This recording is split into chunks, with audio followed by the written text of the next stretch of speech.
మాజీ CM KCR Kaleshwaram commission విచారణ ముగిసింది. 50 నిమిషాల పాటు ఆయన్ను Kaleshwaram commission chairman PC Ghosh విచారించారు. కాళేశ్వరం ప్రాజెక్టు నిర్మాణంపై కేసీఆర్ ను ప్రశ్నించారు. అయితే అనారోగ్య కారణాలతో ఇన్ కెమెరా విచారణ కోరారు కేసీఆర్. దీంతో ఓపెన్ కోర్టు నుంచి అందరినీ బయటకు పంపించిన కమిషన్ కేసీఆర్ ను 1-to-1 విచారించింది.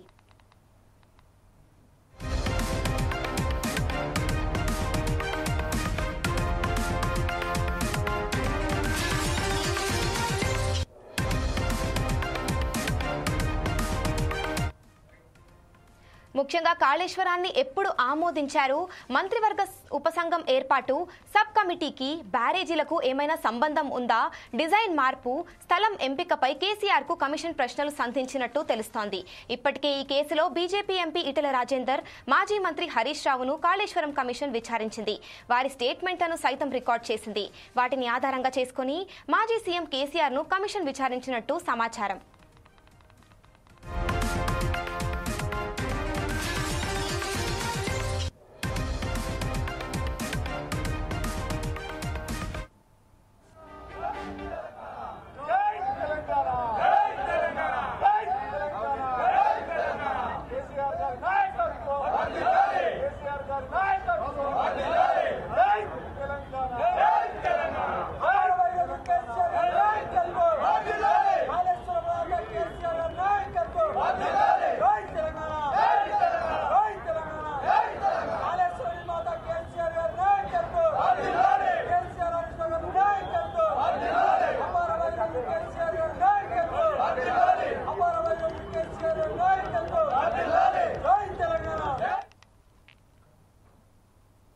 ఇక ఈ అంశంపై మరింత సమాచారం మా ప్రతినిధి లెనిన్ అందిస్తారు. చెప్పండి లెనిన్.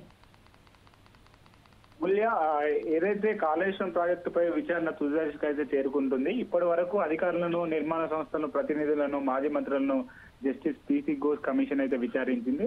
అయితే ఇవాళ కేసీఆర్ అయితే విచారణకు హాజరయ్యారు. గతంలో 5వ తారీఖు కేసీఆర్ హాజరు కావాలని చెప్పేసి కూడా కమిషన్ నోటీసులు జారీ చేయడం జరిగింది. అయితే అనంతరం కేసీఆర్ స్పందిస్తూ నేను 11వ తారీఖు విచారణకు వస్తా అని చెప్పేసి చెప్పడంతో ఈ రోజు అయితే విచారణకు అయితే కేసీఆర్ హాజరు కావడం జరిగింది. అయితే అనంతరము కమిషన్ ముందు దాదాపు 2 గంటల పాటు పీసీ ఘోష్ కమిషన్ అయితే కేసీఆర్ ను ప్రశ్నిస్తున్నట్లు తెలుస్తుంది. అనేక విషయాలపైన కేసీఆర్ అయితే కమిషన్ విచారించింది. అయితే దాదాపు ఒక 20 ప్రశ్నలతో కేసీఆర్ అయితే వీడియో రూపంలో అయితే పీసీ ఘోష్ కమిషన్ అయితే విచారణ చేపట్టింది. అనంతరము కేసీఆర్ గారు ప్రశ్నకు ప్రతిస్పందన ఇస్తూ అనంతరము బయటికి రావడంతో ప్రజలకు అభివాదం కూడా తెలియజేశారు. అక్కడ దాదాపు ఈ రోజు పెద్ద ఎత్తున రాష్ట్ర వ్యాప్తంగా ఉన్నటువంటి బీఆర్ఎస్ కార్యకర్తలు అట్లానే కేసీఆర్ అభిమానులు పెద్ద ఎత్తున అయితే బీఆర్కే భవన్ వద్దకు చేరుకున్నారు. దాదాపు కిలోమీటర్ పొడవున అభిమానులు అయితే పెద్ద ఎత్తున చేరుకోవడము, అక్కడ భారీ బందోబస్తును అయితే పోలీసులు ఏర్పాటు చేయడం జరిగింది. ఎట్టకేలకు కేసీఆర్ అయితే విచారణకు హాజరయ్యారు. కేసీఆర్ తో దాదాపు ఒక 8 మంది ముఖ్య నాయకులు అయితే కేసీఆర్ తో పాటు వెళ్లారు. దాదాపు మనం చూసుకున్నట్లయితే హరీష్ రావు, మధుసంచారి, అలానే పల్ల రాజేశ్వర్ రెడ్డి, ఆర్ఎస్ ప్రవీణ్ కుమార్, ఇట్లా ఒక 8 మంది ముఖ్య నాయకులు అయితే కేసీఆర్ తో పాటు వెళ్లారు. అయితే కమిషన్ ఎలాంటి ప్రశ్నలు వేసింది, అయితే ఎలా ప్రతిస్పందన ఎలా వచ్చింది అనే అంశాలపైన కొంత ఆసక్తి అయితే రేపుతుంది. అయితే దాదాపు 20 ప్రశ్నలు అడగగా కేసీఆర్ అయితే సమాధానం ఇచ్చినట్లయితే తెలుస్తుంది. అమూల్య, ఈ రోజుకైతే ఏదైతే విచారణ ముగిసిన అనంతరము కేసీఆర్ గారు అయితే వెళ్లిపోయారు. అమూల్య, ఓకే లెనిన్, మరి ఇప్పుడు కేసీఆర్ ని కాళేశ్వరం కమిషన్ ఏ ప్రశ్నలు అడిగిందని మనం భావించవచ్చు?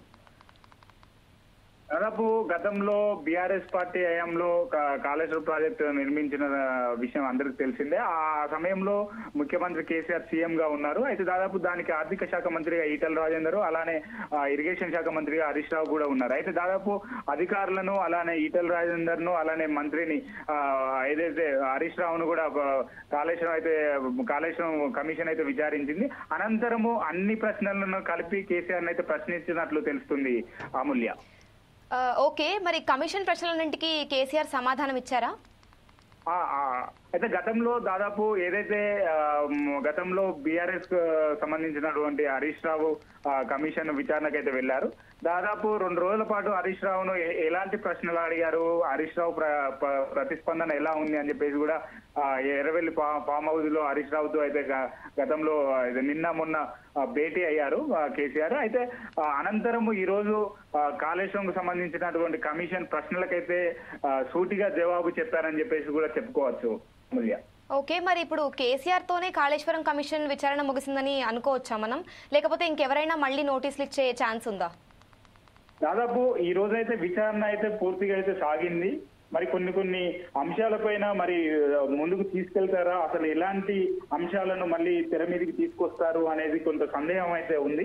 ఎందుకంటే మనం చూసుకున్నట్లయితే ఈటెల రాజేందర్ ను ప్రశ్నించారు, అలానే హరీష్ రావును ప్రశ్నించారు, అనంతరం కేసీఆర్ ను ప్రశ్నించారు. అయితే అధికారులు ఏం చెప్పారు, మంత్రులు ఏం చెప్పారు, మరి ఆనాడు ఉన్నటువంటి ముఖ్యమంత్రి ఏం చెప్పారు, ఇవన్నిటిని కలిపి మళ్ళీ ఒకసారి ప్రశ్నిస్తారా అనే సందేహం అయితే కలుగుతుంది అమూల్యం. ఓకే, మరి ఇప్పుడు విచారణ నివేదికను ప్రభుత్వానికి Kaleshwaram commission chairman PC Ghosh ఉన్నారు కదా, ఎప్పుడు సబ్మిట్ చేయబోతున్నారు? అదే అన్ని విచారణలన్నింటినీ ముగిసిన అనంతరము ఏదైతే సంబంధించినటువంటి డాటాను అయితే ప్రభుత్వానికి అందజేస్తారు. మరి ఎక్కడెక్కడ లోపాలు ఉన్నాయి, వాళ్ళు ఏం చెప్పారు, అసలు ఏం జరిగింది, ఎంత అవినీతికి పాల్పడ్డారు, అసలు అవినీతి జరిగిందా లేదా అనే అంశాలు అయితే తెలియాల్సి ఉంది. అయితే అవినీతి జరిగిందని చెప్పేసి ఒక కాంగ్రెస్ వర్గం నుంచి అయితే భారీ ఆరోపణలు అయితే వినిపిస్తున్నటువంటి నేపథ్యం మనం చూస్తున్నాం. అయితే నిజంగానే అవినీతి జరిగిందా జరగలేదా అనే దానిపైన అయితే పీసీ ఘోష్ కమిషన్ అయితే దర్యాప్తు ముమ్మరం చేపట్టింది. ఆ నాటి నుండి నేటి వరకు దాదాపు దాంట్లో ఉన్నటువంటి అధికారులను, అలానే మంత్రులను, అలానే నేడు ముఖ్యమంత్రిగా పనిచేసినటువంటి కేసీఆర్ ను కూడా ప్రశ్నించారు. అయితే ఈ ప్రశ్నలన్నిటికీ సమాధానాలు ఎలా ఇచ్చారు, ఎవరు తగబడ్డారా, అసలు నిజం జరిగా అంటే వీళ్ళు చెప్పినటువంటి వాస్తవాలు ఉన్నాయా, అవాస్తవాలు ఉన్నాయా అన్ని చూసిన తర్వాత తుది నిర్ణయం తీసుకుంటారు. Amulya, thank you Lenin.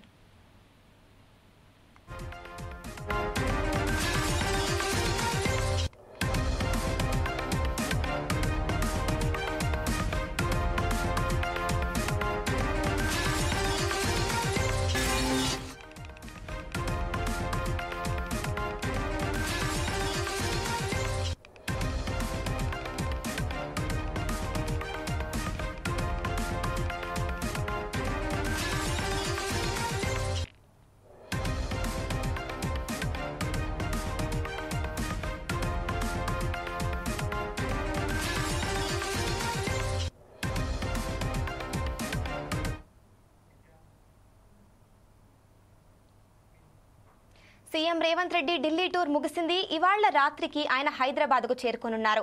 ఇక ఢిల్లీ పర్యటనలో భాగంగా ఏఐసీసీ పెద్దలతో సీఎం రేవంత్ వరుస భేటీలు నిర్వహించారు. రాష్ట్రంలోని తాజా రాజకీయ పరిస్థితులతో పాటు అమలవుతున్న సంక్షేమ పథకాలపై హైకమాండ్ కు వివరించారు. అయితే సీఎం ఢిల్లీ టూర్ లో ముఖ్యంగా మంత్రుల శాఖల మార్పులపై చర్చలు జరిగాయన్న టాక్ కాంగ్రెస్ వర్గాల్లో తీవ్ర చర్చనీయాంశంగా మారింది. కొత్తగా బాధ్యతలు చేపట్టిన ముగ్గురికి శాఖల కేటాయింపుతో పాటు ప్రస్తుతం ఉన్న మంత్రుల శాఖలను మార్చే దిశగా చర్యలు ఉంటాయనే టాక్ వినిపిస్తోంది. ఇందులో భాగంగానే నిన్న హైకమాండ్ నుంచి పిలుపు రావడంతో హుటాహుటిన ఢిల్లీ వెళ్లారు మంత్రి ఉత్తమ్ కుమార్ రెడ్డి. దీంతో సీఎం రేవంత్ రాక కోసం మంత్రులు, ఎమ్మెల్యేలతో పాటు తెలంగాణ ప్రజానికం ఆసక్తిగా ఎదురుచూస్తోంది.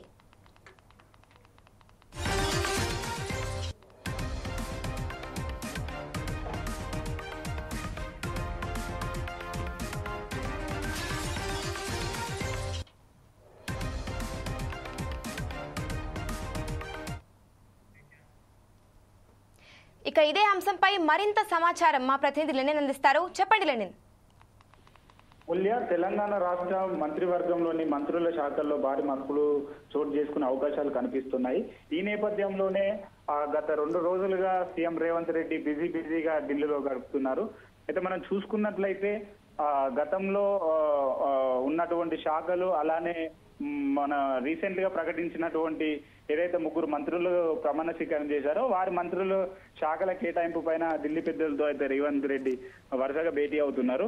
అయితే 3వ రోజు బుధవారం ఢిల్లీ పర్యటనలో అయితే ఉన్నారు.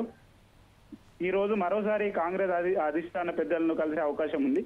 నూతన మంత్రుల శాఖల కేటాయింపుపై ఈ రోజు స్పష్టత అయితే రానుంది. మరోవైపు మంత్రి ఉత్తమ్ కుమార్ రెడ్డి కూడా ఢిల్లీ పర్యటనలో ఉన్నారు. గోదావరి కని బనకచెర్ల ప్రాజెక్టుపై కేంద్ర జలశక్తి మంత్రిని కలిసే అవకాశం ఉన్నట్లు సమాచారం. కాగా 2 రోజులుగా ఢిల్లీలో బిజీగా కాంగ్రెస్ పెద్దలతో భేటీ అవుతున్న సీఎం రేవంత్ రెడ్డికి తోడు ఇద్దరు కీలక మంత్రులు అయితే అస్థిన నుంచి పిలుపు రావడం తీవ్ర చర్చనీయాంశంగా మారింది.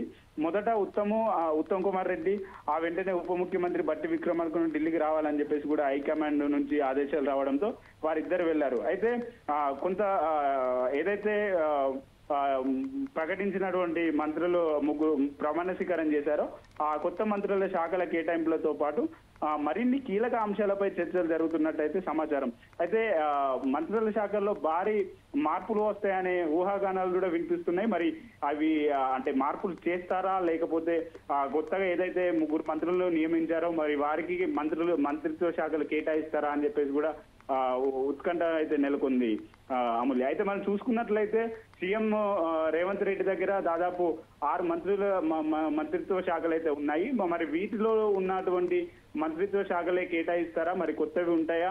దాదాపు ఒక ఏదైతే ఇప్పుడు ఉన్నటువంటి కేబినెట్ లో ఉన్నటువంటి మంత్రుల శాఖలు కూడా కేటాయింపు మార్చే అవకాశాలు అయితే కనిపిస్తూ ఉన్నట్టు సమాచారం. అలానే తెలంగాణ రాష్ట్ర మంత్రివర్గంలోని మంత్రుల శాఖల్లో భారీ మార్పులు అయితే చోటు చేసుకునే అవకాశాలు అయితే కనిపిస్తున్నాయి. కొత్తగా బాధ్యతలు చేపట్టిన 3 మంత్రులు అయితే శాఖల కేటాయింపుతో పాటు ప్రస్తుతం ఉన్న మంత్రుల శాఖలను అయితే రేవంత్ రెడ్డి 2 రోజులుగా ఢిల్లీలో ఇదే అంశంపై అధిష్టాన పెద్దలతో అయితే విస్తృత చర్చలు అయితే జరుపుతున్నారు. సోమవారం ఢిల్లీకి వచ్చిన రేవంత్ రెడ్డి ఏఐసిసి ప్రధాన కార్యదర్శి కేసీ వేణుగోపాల్తో పాటు ఇతర ముఖ్య నాయకులతో గంటకు పైగా చర్చించారు. అయితే దాదాపు రాహుల్ గాంధీ కూడా మంత్రుల పనితీరుపై ఆరా తీసినట్లు సమాచారం. అయితే తిరిగి సీఎం రేవంత్ రెడ్డి మంగళవారం కూడా పార్టీ అగ్రనేతలు రాహుల్ గాంధీ, మల్లికార్జున ఖర్గే, కేసీ వేణుగోపాల్ తో పాటు 2.5 గంటల పాటు భేటీ అయ్యారు.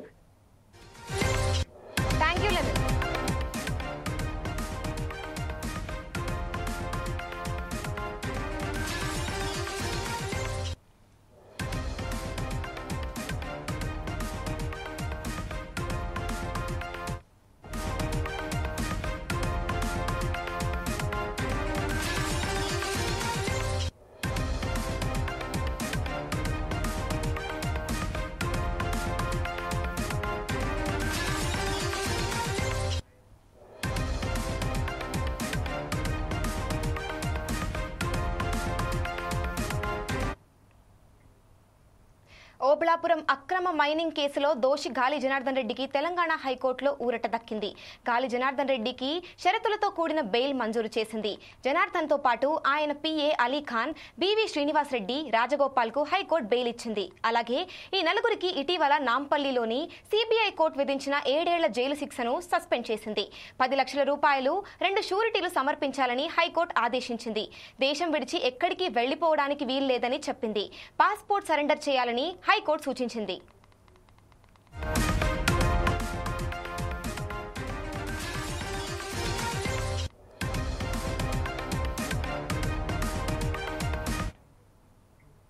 గత నెల 6న ఓబుళాపురం మైనింగ్ కంపెనీకి సంబంధించి అక్రమ రీతిలో మైనింగ్ నిర్వహించిన కేసులో నాంపల్లి సిబిఐ కోర్టు తుది తీర్పు వెలువరించింది. గాలి జనార్దన్ రెడ్డితో పాటు శ్రీనివాస్ రెడ్డి, రాజగోపాల్, అలీఖాన్లను దోషులుగా తేలుస్తూ 7 ఏళ్ల జైలు శిక్ష విధించింది. ఈ తీర్పుపై అసంతృప్తితో ఉన్న జనార్దన్ రెడ్డి, ఇతర నిందితులతో పాటు ఓఎంసీ సంస్థ కూడా హైకోర్టును ఆశ్రయించింది. సిబిఐ కోర్టు విధించిన శిక్షను సస్పెండ్ చేయాలంటూ మధ్యంతర పిటిషన్ దాఖలు చేశారు. ఈ పిటిషన్పై విచారించిన హైకోర్టు సిబిఐ కోర్టు తీర్పును తాత్కాలికంగా నిలిపివేస్తూ గాలి జనార్దన్ రెడ్డికి బెయిల్ మంజూరు చేసింది.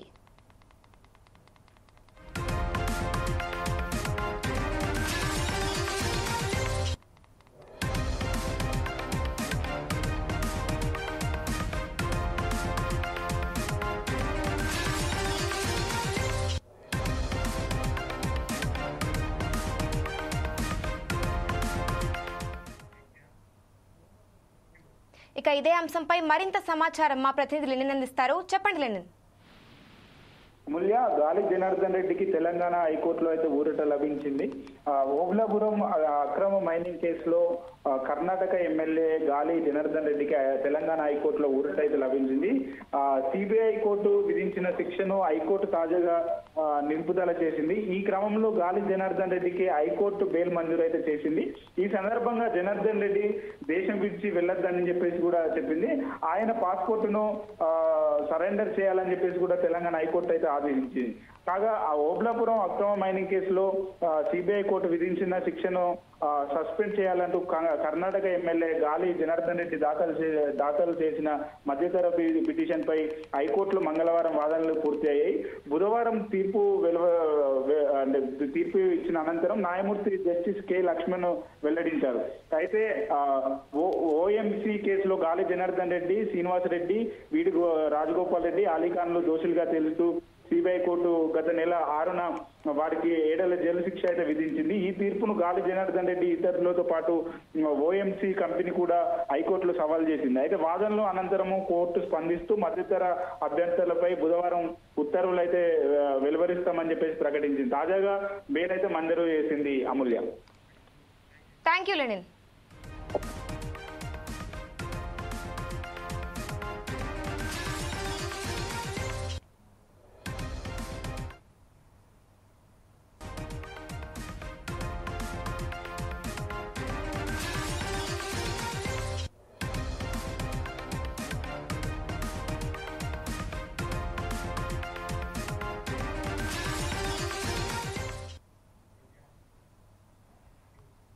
ప్రముఖ ఫోక్ సింగర్ మంగ్లీ చిక్కుల్లో పడ్డారు. తన పుట్టినరోజు సందర్భంగా ఏర్పాటు చేసిన ఓ ఈవెంట్ లో విదేశీ మద్యం గంజాయి లభ్యం అవ్వడం ఇప్పుడు హాట్ టాపిక్ గా మారింది. మంగ్లీ తన పుట్టినరోజు సందర్భంగా చెవేళ్ల శివారులోని ఈర్లపల్లి దగ్గర ఓ రిసార్ట్ లో బర్త్డే పార్టీ వేడుకలు ఏర్పాటు చేసింది. ఈ ఈవెంట్ కు తన కుటుంబ సభ్యులు, స్నేహితులు కూడా హాజరయ్యారు. అయితే సమాచారం అందుకున్న పోలీసులు రిసార్ట్ పై అకస్మాత్తుగా దాడి చేశారు. విదేశీ మద్యం సీజ్ చేశారు. గంజాయి కూడా సరఫరా చేసినట్టు గుర్తించారు. డ్రగ్స్ పరీక్షలు నిర్వహించగా పలువురికి గంజాయి పాజిటివ్ వచ్చింది. దీంతో చెవేళ్ల పిఎస్ లో మంగ్లీతో పాటు నిర్వాహకులపై కేసు నమోదు చేసి దర్యాప్తు చేస్తున్నారు పోలీసులు. అలాగే డీజే కూడా అనుమతి లేకుండా ప్లే చేసినందుకు సీజ్ చేశారు.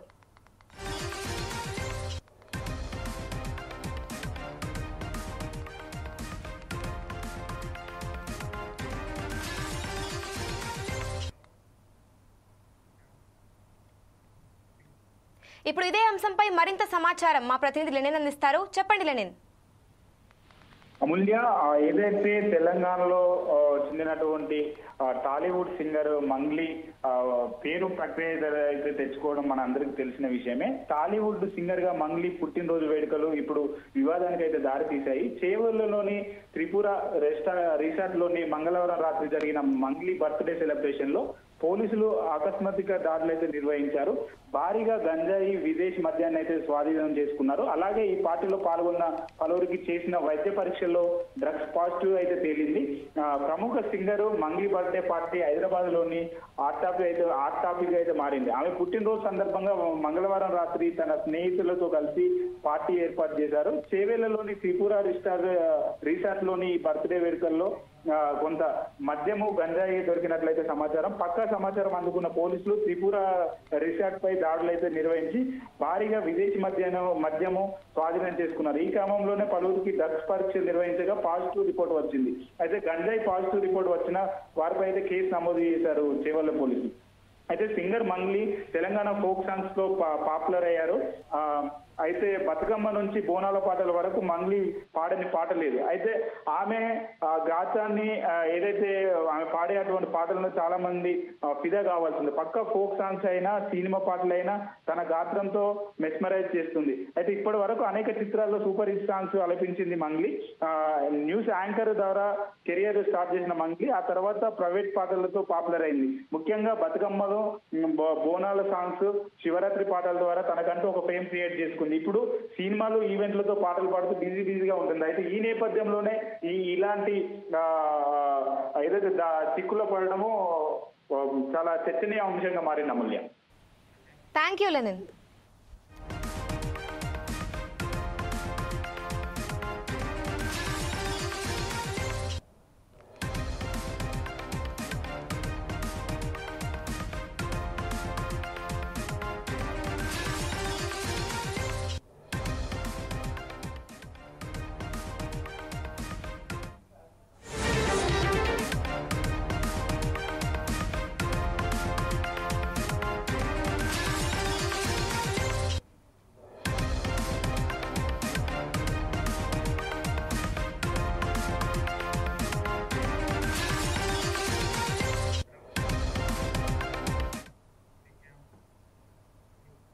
వికారాబాద్ జిల్లాలో రోడ్డు ప్రమాదం జరిగింది. పరిగి మండలం గడిసింగాపూర్ శివారులో జాతీయ రహదారిపై ఆగి ఉన్న లారీని కారు ఢీకొట్టింది. ఈ ఘటనలో కారులో ప్రయాణిస్తున్న వారిలో ఒకరు మృతి చెందగా మరో మహిళకు తీవ్ర గాయాలయ్యాయి. హుటాహుటిన ఆమెను స్థానికులు పోలీసుల సహాయంతో స్థానిక ఆసుపత్రికి తరలించారు. లారీని వేగంగా ఢీకొట్టడంతో కారులో ఇరుక్కున్న ఇద్దరిని అతి కష్టం మీద బయటకు తీశారు. బాధితులు వరంగల్కు చెందిన వెంకట్రావు, కళ్యాణిగా గుర్తించారు. వరంగల్ నుంచి గానుగాపూర్ వెళ్తుండగా ఈ ప్రమాదం జరిగింది. ఘటనపై కేసు నమోదు చేసుకుని దర్యాప్తు చేస్తున్నారు పోలీసులు.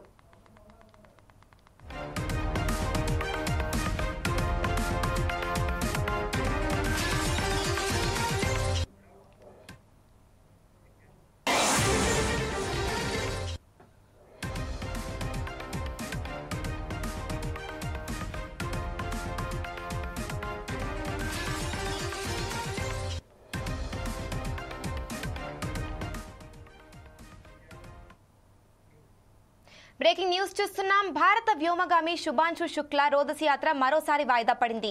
యాక్సియం 4 మిషన్ కింద మరో 3 ఆస్ట్రోనట్లతో కలిసి ఆయన ఇవాళ సాయంత్రం 5:30 గంటలకు నింగిలోకి పయనం కావాల్సి ఉంది. అయితే సాంకేతిక సమస్యతో యాత్రను వాయిదా వేసినట్లు స్పేస్ ఎక్స్ తెలిపింది. రాకెట్లో లిక్విడ్ ఆక్సిజన్ లీక్ కారణంగా ప్రయోగం వాయిదా పడినట్లు ఎక్స్లో పేర్కొంది.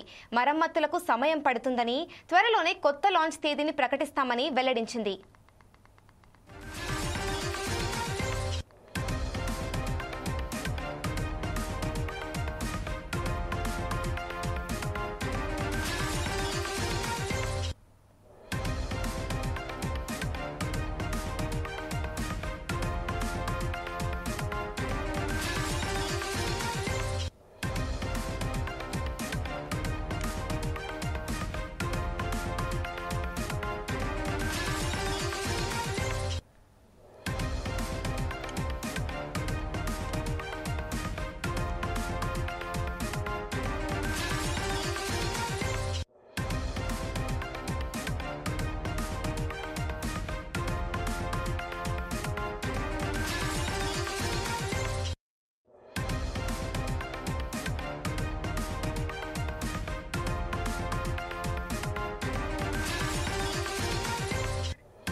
ప్రయోగ వాయిదా విషయాన్ని భారత్ రోదసి పరిశోధన సంస్థ ఇస్రో కూడా ధృవీకరించింది. ప్రయోగానికి ముందు బూస్టర్ టెస్ట్ ను తనిఖీ చేస్తుండగా ఈ సమస్య గుర్తించినట్లు తెలిపింది. తొలుత లీక్ సమస్యను పరీక్షించిన తరువాతే ప్రయోగం నిర్వహించాలని శాస్త్రవేత్తలు తేల్చారు. అమెరికాకు చెందిన వాణిజ్య అంతరిక్ష సంస్థ యాక్సియం స్పేస్ ఈ మిషన్ నిర్వహిస్తోంది. ఇస్రో, అమెరికా అంతరిక్ష సంస్థ నాసా, ఐరోపా అంతరిక్ష సంస్థ ESAలు ఇందులో భాగస్వామ్యం వహిస్తున్నాయి. ఈ స్పేస్ క్యాప్సూల్ ను ఫాల్కన్ 9 రాకెట్ నింగిలోకి మోసుకెళ్తోంది. ఇందులో శుభాంశు మిషన్ పైలట్ బాధ్యతలు నిర్వహిస్తున్నారు.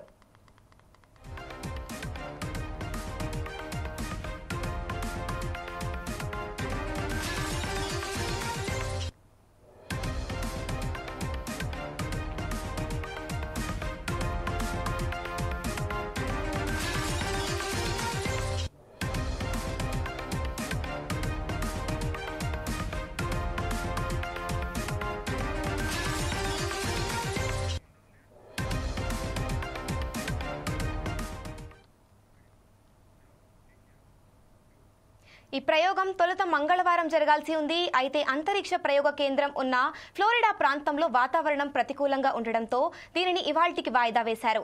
సాంకేతిక సమస్య వల్ల తాజాగా ఇవాళ్ల కూడా మళ్లీ వాయిదా పడింది. భూమి నుంచి బయలుదేరిన 28 గంటల తరువాత ఈ వ్యోమనౌక అంతర్జాతీయ అంతరిక్ష కేంద్రం ISS తో అనుసంధానమవుతోంది. శుభాంశు బృందం అక్కడే 14 రోజుల పాటు బస చేస్తోంది.